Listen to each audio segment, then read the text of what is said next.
Hello tarot lovers, എല്ലാവർക്കും rose tarot മലയാളത്തിലേക്ക് എല്ലാവർക്കും സ്വാഗതം. അപ്പോൾ ഇന്നത്തെ റീഡിംഗ് എന്ന് പറയുന്നത് നിങ്ങളുടെ വ്യക്തിയെ മനസ്സിലോർത്തുകൊണ്ട് ഈ റീഡിംഗ് കാണുക. ഇപ്പോഴത്തെ അവരുടെ സാഹചര്യം എന്താണ്, തേർഡ് പാർട്ടി സിറ്റുവേഷൻ ഇപ്പോഴും ഉണ്ടോ, ബ്രേക്കപ്പ് സിറ്റുവേഷൻ മാറുമോ എന്നൊക്കെ നമുക്ക് നോക്കാം. അപ്പോൾ നമുക്ക് റീഡിങ്ങിലേക്ക് കടക്കാം. അപ്പോൾ ആദ്യം തന്നെ പറയട്ടെ, ഇവിടെ നമുക്ക് ഡെൻസിറ്റി കാർഡാണ് കിട്ടിയിരിക്കുന്നത്. അപ്പോൾ നിങ്ങളുടെ വ്യക്തി ഇപ്പോൾ നിങ്ങളിലേക്ക് വരാനായിട്ട് ശ്രമിക്കുന്നതായിട്ട് നിങ്ങൾക്ക് തോന്നുന്നുണ്ടെങ്കിൽ തീർച്ചയായിട്ടും അതൊരു ഡെൻസിറ്റിയാണ്. ഡെൻസിറ്റിയുടെ ഇതാണ്, അതായത് യൂണിവേഴ്സ് നിങ്ങളിലേക്ക് ഈ പേഴ്സണെ തിരിച്ചു തരാനായിട്ട് ആഗ്രഹിക്കുന്നു. ഓക്കെ. പിന്നെ അതേപോലെ തന്നെ ഒബ്സ്റ്റക്കിൾസ് നിങ്ങളുടെ മുന്നിലുണ്ടായതൊക്കെ മാറുന്നു. അതായത് പല രീതിയിലും നിങ്ങൾക്ക്, അതായത് നിങ്ങളുടെ ഡ്രീംസിനെ നിങ്ങൾക്ക് അച്ചീവ് ചെയ്യാൻ സാധിച്ചില്ല. അങ്ങനത്തെ സാഹചര്യങ്ങളിലൊക്കെ നിങ്ങൾ സ്റ്റക്കായിട്ട് ചിലപ്പോൾ നിന്നിട്ടുണ്ടാവാം. അപ്പോൾ അതൊക്കെ ഇപ്പോൾ മാറുന്നുണ്ട്. അപ്പോൾ നിങ്ങൾക്ക് അതിലോട്ട് എത്തിപ്പെടാനായിട്ടുള്ള സാഹചര്യങ്ങൾ നിങ്ങളുടെ ചുറ്റിനും ഉണ്ടായിക്കൊണ്ടിരിക്കുന്നു. ഓക്കെ, അപ്പോൾ ഇതൊക്കെ ഒരു സൈനാണ് കേട്ടോ. പിന്നെ അതേപോലെ തന്നെ നിങ്ങൾക്ക് ഇഷ്ടപ്പെട്ട കാര്യങ്ങൾ നിങ്ങൾക്ക് അച്ചീവ് ചെയ്യാൻ സാധിച്ചിട്ടുണ്ടായിരുന്നില്ല, അതായത് അത് വാങ്ങാനോ അല്ലെങ്കിൽ അങ്ങനെയൊക്കെ. ഓക്കെ, അപ്പോൾ അതൊക്കെ നിങ്ങൾക്ക് കിട്ടാൻ പോകുന്നുണ്ട്. അതൊക്കെ നിങ്ങളിലേക്ക് തന്നെ അട്രാക്റ്റ് ചെയ്ത് വരുന്നു. ഓക്കെ, അപ്പോൾ നിങ്ങൾ ആഗ്രഹിച്ച കാര്യങ്ങൾ എന്തൊക്കെയാണോ അതൊക്കെ നിങ്ങൾക്കായിട്ട് നടക്കാനായിട്ട് പോകുന്നു. പിന്നെ അതേപോലെ തന്നെ നിങ്ങളുടെ ഈ ഒരു റിലേഷൻഷിപ്പ് എൻഡായി പോയിട്ടുണ്ടായിരുന്നു, അതായത് ഒരു ബ്രേക്കപ്പിലോട്ട് വന്നുകൊണ്ടിരിക്കുകയായിരുന്നു. ഓക്കെ, ചിലവരുടെയൊക്കെ ബ്രേക്കപ്പായിട്ട് പോയിട്ടുണ്ടാവാം. അപ്പോൾ അതൊക്കെ മാറിയിട്ട് ഈ വ്യക്തി പുതിയ ഒരാളായിട്ട്, അതായത് നിങ്ങളെ സ്നേഹിക്കാനും ഒക്കെ ആയിട്ട് ഈ വ്യക്തി നിങ്ങളിലേക്ക് തിരിച്ചു വരുന്നു. അതായത് ഇവർ ചെയ്തത് എന്താണെന്ന്, അതായത് ഇവർ ചെയ്ത തെറ്റെന്താണെന്നും ഇവർ റിയലൈസ് ചെയ്യുന്നുണ്ട്. അതുകൊണ്ടൊക്കെ തന്നെ നിങ്ങൾക്ക് ന്യൂ ബിഗിനിങ്സ് ആണ് ഇവിടെ കാണിക്കുന്നത്. അപ്പോൾ അതായത് നിങ്ങൾ ആദ്യം തുടങ്ങി വെച്ചിരുന്ന അതേ മുന്നേ ഉണ്ടായ റിലേഷൻഷിപ്പ് പോലെയല്ല നിങ്ങൾ ഇനി എക്സ്പീരിയൻസ് ചെയ്യാൻ പോകുന്ന ഒരു ലവ്. ഓക്കെ, ഈ വ്യക്തിയുമായിട്ട് ചിലപ്പോൾ ഈ വ്യക്തിയുമായിട്ടായിരിക്കില്ലായിരിക്കാം നിങ്ങളെ ഏറ്റവും കൂടുതൽ സ്നേഹിക്കുന്ന ഏതെങ്കിലും ഒരു കൂട്ടുകാരനോ ഒക്കെ ആയിരിക്കാം. ഓക്കെ, കൂട്ടുകാരനോ കൂട്ടുകാരിയൊക്കെ ആയിരിക്കാം നിങ്ങളുടെ ജീവിതത്തിലേക്ക് കടന്നു വരാൻ പോകുന്നത്. അങ്ങനെയുള്ള ആൾക്കാരുടെ എനർജിയും ഇവിടെ നമുക്ക് കിട്ടുന്നുണ്ട്. അപ്പോൾ നിങ്ങൾക്ക് കംഫർട്ടബിൾ ആയിട്ട് തോന്നുന്ന ആരാണോ അവരെ ചൂസ് ചെയ്യാനായിട്ട് നിങ്ങൾ എപ്പോഴും ശ്രമിക്കേണ്ടതാണ്. നിങ്ങൾ ഇഷ്ടപ്പെടുന്ന ആൾ വേണമെങ്കിൽ നിങ്ങളെ ഇഷ്ടപ്പെടുന്നുണ്ടാവില്ലായിരിക്കാം, പക്ഷേ നിങ്ങളെ ഇഷ്ടപ്പെടുന്ന ആൾ നിങ്ങളുടെ ബാക്കിൽ നിന്നിട്ട് ഭയങ്കരമായിട്ട് സ്ട്രഗിൾ ചെയ്ത് കരയുന്നതൊക്കെ ഉണ്ടാവാം നിങ്ങൾക്ക് വേണ്ടിയിട്ട്. ഓക്കെ, അപ്പോൾ അവരെ കാണാതെ നിങ്ങൾ പോകരുത്. പക്ഷേ ഇവിടെ നമ്മുടെ യൂണിവേഴ്സ് നിങ്ങൾക്ക് ആയിട്ട് ആ പേഴ്സണെ തീർച്ചയായിട്ടും ഈ വരും ദിവസങ്ങളിൽ കാണിച്ചു തരും. ഓക്കെ, നിനക്കുള്ള ആൾ ഇതാണ് എന്ന് പറഞ്ഞിട്ട്. ഓക്കെ, അത് നിങ്ങൾക്ക് തന്നെ ഉള്ളിൽ തോന്നും, എനിക്കുള്ള ആൾ ഇത് തന്നെയാണ് എന്നുള്ളത്. ഓക്കെ, അപ്പോൾ ഇവിടെ കുറച്ച് പേരുടെ കാര്യം നോക്കുകയാണെങ്കിൽ നിങ്ങൾ അത്രയധികം സ്നേഹിച്ചിരുന്ന ഒരാൾ ഓക്കെ നിങ്ങളെ വിട്ടു പോയി. അപ്പോൾ അവർ നിങ്ങളിൽ നിന്നും കുറേ കാലമായിട്ട് അകന്നാണ് പോയിക്കൊണ്ടിരുന്നത്. പക്ഷേ അത് ഒരു തേർഡ് പാർട്ടി സിറ്റുവേഷൻ ഇവിടെ കാണുന്നുണ്ട്. അതുകൊണ്ട് തന്നെയാണ് നിങ്ങളുടെ റിലേഷൻഷിപ്പ് ബ്രേക്കപ്പിലോട്ട് വരാനുള്ള കാരണവും.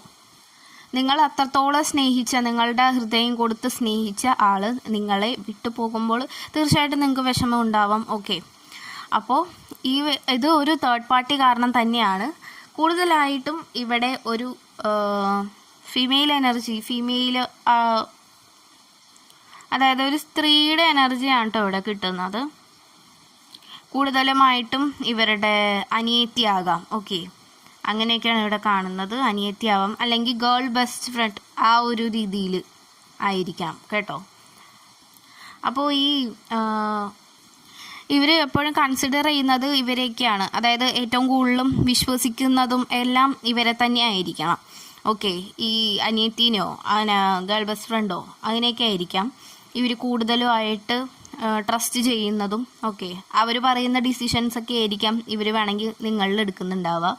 ഇപ്പോൾ നിങ്ങൾക്ക് പുറത്ത് എവിടെയെങ്കിലും പഠിക്കാനായിട്ട് ജോലിക്കൊക്കെ പോവാണ് എന്നൊക്കെ പറയുമ്പോൾ ഓക്കെ പോയിക്കോളൂ, പക്ഷേ ഇവരുടെ ഒരു ഒപ്പീനിയനും കൂടി ഇവർ നിങ്ങളുടെ മുന്നിലേക്ക് വെക്കുന്നുണ്ടാവാം. ഓക്കെ, അതായത് നിങ്ങളുടെ പാർട്ട്ണറിൻ്റെ അനിയത്തിയോ അല്ലെങ്കിൽ ഗേൾ ബെസ്റ്റ് ഫ്രണ്ടോ അവരുടെ ഒരു ഒപ്പീനിയൻ ഇവർ മുന്നിലേക്ക് നിങ്ങൾക്കായിട്ട് വെക്കുന്നുണ്ടാവാം. ഓക്കെ, അപ്പോൾ ഇവർ പറയുന്നതാണ് ഇത്രയും കാലം ഇവർ കേട്ടുകൊണ്ടിരുന്നത്. ഇപ്പോൾ ഇവർക്ക് കുറേ ജോബ് ഓപ്പർച്യൂണിറ്റീസ് ഒക്കെ വന്നിട്ടുണ്ടാവാം. അപ്പോൾ ഇവർ കാരണം ഈ വ്യക്തി ഇതൊക്കെ റിജക്റ്റ് ചെയ്തിട്ടുണ്ട് കുറേയൊക്കെ. ഓക്കെ, നിങ്ങളോട് പോലും അത് വേണമെങ്കിൽ പറഞ്ഞിട്ടുണ്ടാവില്ലായിരിക്കാം. അതേപോലെ തന്നെ ഇവിടെ ഫെർട്ടിലിറ്റി കാർഡ് നമുക്ക് കിട്ടിയിട്ടുണ്ട്. അപ്പോൾ ഇതിൽ കുറച്ച് പേരൊക്കെ ഒരു പ്രഗ്നൻസിയുടെ ഒരു പീരീഡൊക്കെ കാണിക്കുന്നുണ്ട്. ഓക്കെ, അപ്പോൾ നിങ്ങൾ വേണമെങ്കിൽ ഈ പേഴ്സണോട് ഇതിപ്പോൾ പറഞ്ഞിട്ടുണ്ടാവില്ലായിരിക്കാം. ബട്ട് നിങ്ങൾ പേഷ്യൻസോടുകൂടി ഈ വ്യക്തിയെ കാത്തിരിക്കുക തന്നെയാണ് ചെയ്യുന്നത് ഇപ്പോഴും. അപ്പോൾ കുറച്ച് പേര് ഇപ്പം തന്നെ മാറി തുടങ്ങിയിട്ടുണ്ട്. പക്ഷെ കുറച്ച് പേര് ഇപ്പോഴും മാറാനായിട്ട് തയ്യാറായി നിൽക്കുന്നില്ല എന്നുള്ളതാണ്. നിങ്ങൾ കുറേ വ്യക്തിക്ക് വേണ്ടിയിട്ട് പ്രാർത്ഥിക്കുകയും അങ്ങനെയുള്ള കാര്യങ്ങളൊക്കെ ചെയ്യുന്നുണ്ടാവാം. പക്ഷെ ഇവരത് വകവയ്ക്കുന്നുണ്ടാവില്ലായിരിക്കാം. ഓക്കെ, അപ്പോൾ തീർച്ചയായിട്ടും നിങ്ങൾ ഒന്നുകൂടി ഒന്ന് പ്രാർത്ഥിക്കുക, യൂണിവേഴ്സിനോട് നന്നായി പ്രാർത്ഥിക്കുക. ഈ വ്യക്തി നിങ്ങളിലേക്ക് തന്നെ തിരിച്ചു വരണം. മാരീഡ് ആയിട്ടുള്ള ആൾക്കാരൊക്കെ ആണെങ്കിലും നിങ്ങൾ ഉറപ്പായിട്ടും തേർഡ് പാർട്ടി സിറ്റുവേഷൻ എത്രയും പെട്ടെന്ന് മാറാൻ വേണ്ടിയിട്ട് നിങ്ങൾ പ്രാർത്ഥിക്കുക കേട്ടോ. നിങ്ങൾക്കെതിരായി ആരാണ് നിൽക്കുന്നത് തോന്നുന്നുണ്ടെങ്കിൽ അവരെ മാറ്റിത്തരണം എന്ന് തന്നെ റിക്വസ്റ്റ് ചെയ്ത് പ്രാർത്ഥിക്കുക. അപ്പോൾ സമാധാനത്തോടുകൂടി ഇരിക്കുക. കാരണം ഇവിടെ നമുക്ക് ഡെൻസിറ്റി കാർഡ് തന്നെയാണ് കിട്ടിയിട്ടുള്ളത്. ന്യൂ ബിഗിനിങ്സും ഉണ്ട്. അപ്പോൾ തീർച്ചയായിട്ടും അവർ നിങ്ങളിലേക്ക് തന്നെ തിരിച്ചു വരും. ഓക്കെ, പിന്നെ അതേപോലെ നമുക്കിവിടെ മൂവിങ് ഓൺ കാർഡ് കിട്ടിയിട്ടുണ്ട്. അപ്പോൾ കുറച്ച് പേർക്കൊക്കെ മനസ്സിലായി തുടങ്ങിയിട്ടുണ്ട്. അതായത് ഇവർ തേർഡ് പാർട്ടീസ് ഇവരെ യൂസ് ചെയ്യുകയാണ്, ഇവരുടെ നല്ലതിന് വേണ്ടിയല്ല ഇവർ പ്രവർത്തിക്കുന്നത് എന്നുള്ളത് കുറച്ച് പേരൊക്കെ മനസ്സിലാക്കുന്നുണ്ട്. തീർച്ചയായിട്ടും ഇവർ നിങ്ങളുടെ സ്നേഹം മനസ്സിലാക്കും. ഓക്കെ, അതേപോലെ തന്നെ നിങ്ങൾ ഈ വ്യക്തിയോട് ഒന്ന് ഇരിച്ച് സംസാരിക്കേണ്ടതുണ്ട്. ഓക്കെ, നിങ്ങളുടെ ഉള്ളിൽ എന്താണോ തോന്നുന്നത് അത് ഈ വ്യക്തിയോടൊന്ന് അറിയിക്കണം. അതിനുള്ള സാഹചര്യമൊക്കെ നിങ്ങൾക്ക് വരുന്നതാണ്. ഓക്കെ, വരും ദിവസങ്ങളിൽ നിങ്ങൾക്ക് ഈ വ്യക്തിയോടൊന്ന് ഡീറ്റെയിൽ ആയിട്ടൊന്ന് സംസാരിക്കാനുള്ള, ഒരു ഇരുത്തി സംസാരിക്കാനുള്ള ഒരവസരം നിങ്ങൾക്ക് വരുന്നുണ്ട്. നിങ്ങൾ ഭയപ്പെടുന്ന എന്തിനാണോ അതെന്തായാലും നടക്കാൻ പോകുന്നില്ല.